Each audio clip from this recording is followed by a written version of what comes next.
We're, all right, guys, welcome to another episode of the Lifelong Gunner podcast. Guys, road to 25 subscribers.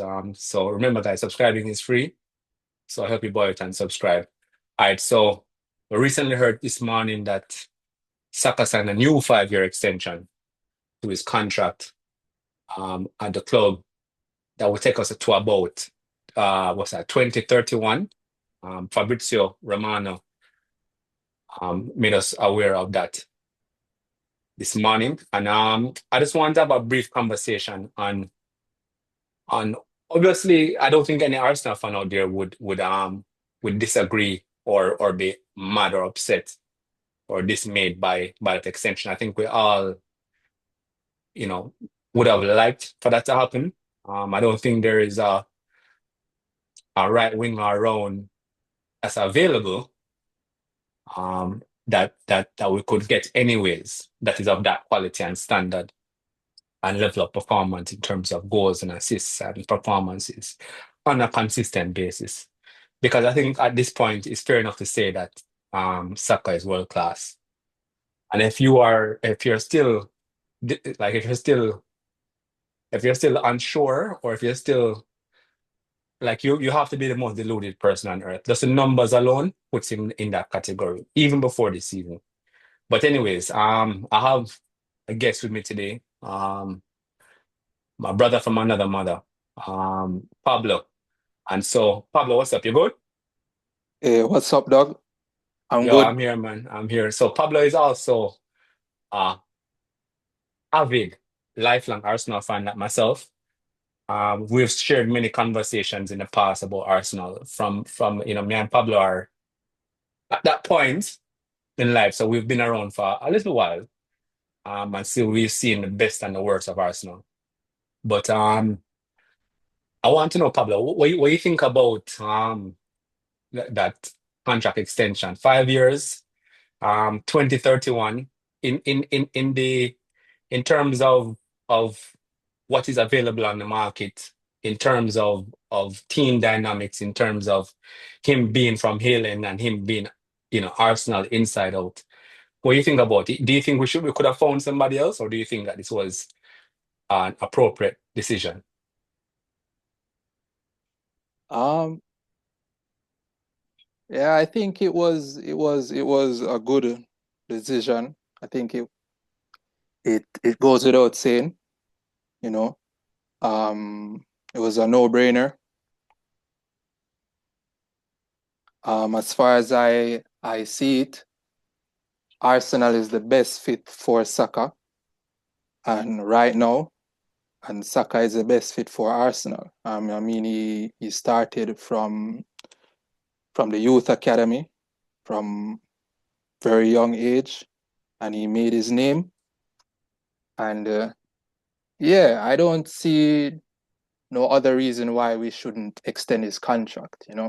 Um, as far as other things goes, in regards to him, we can also make those discussions. But the contract extension was definitely the right thing to do on both parties. Okay. All right. So I agree 100% with what Pablo just said. So here's the thing. So I am of the opinion that this season that Saka hasn't been the best version of Saka that we've ever seen or that we're used to. The reason why I'm saying that is that it's not like he's not getting assists. It's not like his goal to assist ratio is deplorable, or that his performances are absolutely just fell off a cliff, like Miles Lewis Kelly.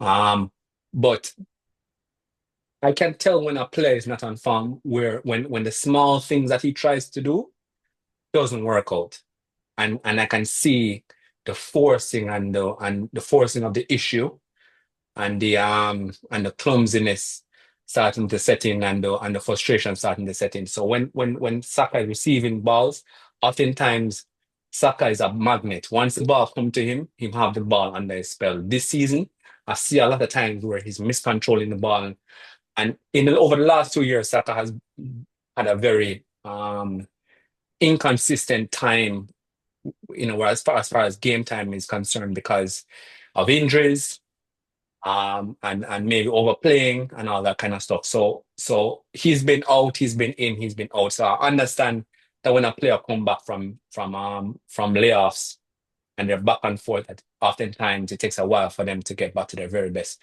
But Saka this season, there is something that's different. But there is, when a player has money in the bank, like a Gabriel Magalhaes or a Saliba, probably to a lesser extent, Odegaard, probably to a greater extent, Declan Rice. Then we oftentimes we turn a blind eye to it momentarily. I will kind of see how long it lasts, and then we start to ask questions. But um, do you think what is your what do you think about Saka's performances this season relative to season gone by, Pablo? I mean, we're to be honest, we have not really seen the Saka that we know is potential. We haven't seen that for not just this season. I think since he had that long spell, that injury. Remember that injury he had when right after they said he was fit for like almost how many games, 18th games in a row, and then he had Hmm. that injury. Hmm. Ever since he came back from that injury, I've not really seen him on like a long streak of consistent performance. Ever since then, it has always been on and off, glimpses here, glimpses there. You know, Hmm. so I don't know what is the root cause of it, but yeah, I have noticed that he's definitely has not been at his 100% best. Yeah, I agree. I think so when he had that first injury, initial injury, I think Pablo talking about his that injury before we went on that run, that Champions League run last season. Or maybe he's even one before that I can't remember. But I remember distinctly that last season during the Champions League campaign, we had a good run and we're going all the way. And then Saka had an injury that season. And then he came back from injury to participate in some of those games. I think he played in the round of 16 against PSV Eindhoven. And then in the quarterfinal against Real Madrid. And he looked good in Real Madrid, in the game against Real Madrid. He missed a penalty, obviously, but that's a penalty, and penalties are 50-50. Um, and so that's a mute point, but he looked really good. He scored two goals. I think he scored in both the away and home leg. And he looked like a player that never really was out for any time. But this season, earlier in the season or over the summer, I think he had some issues. And ever since this recent setback, he came back and he wasn't there. He's been a half Saka, not full Saka. Um, but anyway, so we're going to process with him. At the end of the day, the good thing is that we have backup. Unlike seasons gone by where we would have been forced to play him and the performances and the results would have suffered. We have Madueke, we have Ethan Waneri that can deputize in his position. And that also helps him in terms of minutes on the pitch because it was basically unsustainable the amount of minutes he was playing anyways. So hopefully with this allowance of rest that he can slowly recover more and more and more and get back to the soccer that we all know and love. Not that we don't know him and love him now, but you know what I mean. All right. So 5 years, Pablo, do you think that there's anybody on the market that we could have gotten that's better than Saka in football right now? Do you think there's anybody that would be like instead of signing up to a 5 year contract, especially when he's experiencing a dip in form? Do you think that we could have probably signed a three? And I'm not, guys, listen, by the way, full disclosure, guys, I don't want Saka to go. So in the comment section, please, there's no agenda against Saka. We all want Saka to stay. That's a no-brainer for every Arsenal fan, or every. well, as far as I'm concerned, anyways. But it's always good to have that discussion. So Pablo, um, you think there's anybody on the market that we could have gone out and got that's better than Saka? Maybe not in January, obviously, but in the summer. Um, what are the names that are out there? That's the first thing. Which players are out there? Um, off the top of my head, they are okay. So he's a right winger. Hmm. There are a few. There are not many right wingers in the world who is better than Saka on his best day. You Right. know, to Hmm. say saying he's the best, one of the best in the world is actually debatable. It's not Yeah. it's not fairy tale. So he's close. If he's not there, he's close to where to that level that everybody is comparing him to and others. But in this day and age, it's a blessing actually that we have a player like Saka that we actually got him. We actually raised him from our academy, you know, because Hmm. players like Saka, how much at least, and he's a winger, you'd need at least a 200 something substantial.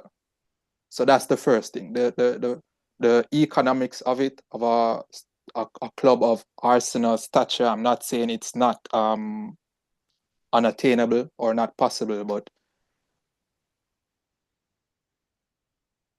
he's already here, you know? Hmm. The And outlay, it would have cost to afford a player like Saka would have been immense, is what you're saying. yeah, that's one thing. Hmm. To the cost to buy him and then the wages as well, you know? Yeah. Yeah. So to be honest, I don't think it's something that we should even be thinking about. But I know we have to think about these things to see if, whether there would have been a better option instead of giving him the contract. But to be honest, it is the best option that we made to give him the contract. Yeah, yeah, it's the best option. If I can think about right wingers right now, who do we have on right wingers right now that are at least close enough to Saka's quality? Desiree Doué, Paris Saint-Germain. Um, we have Cole Palmer, Chelsea. Um, Saka's level. Um, Well, we the, have will there's they will they have to be left-footed? The players that you're thinking about, yeah. would they have to be like the same exact profile? Would he have to have a left foot? Because I'm sure there are right-footed players who play on that side. Yeah, no, so it wouldn't really make a difference, It's just if they were right or left, if they can play on the right wing, Mm. at a competent level, at a level that is effective, then it don't But really make a preferably you would like your right wingers to be preferably left-footed because it and make them more vice unpredictable. versa. Yeah, Yeah. yeah, 100%. Okay. It make Okay. them more unpredictable.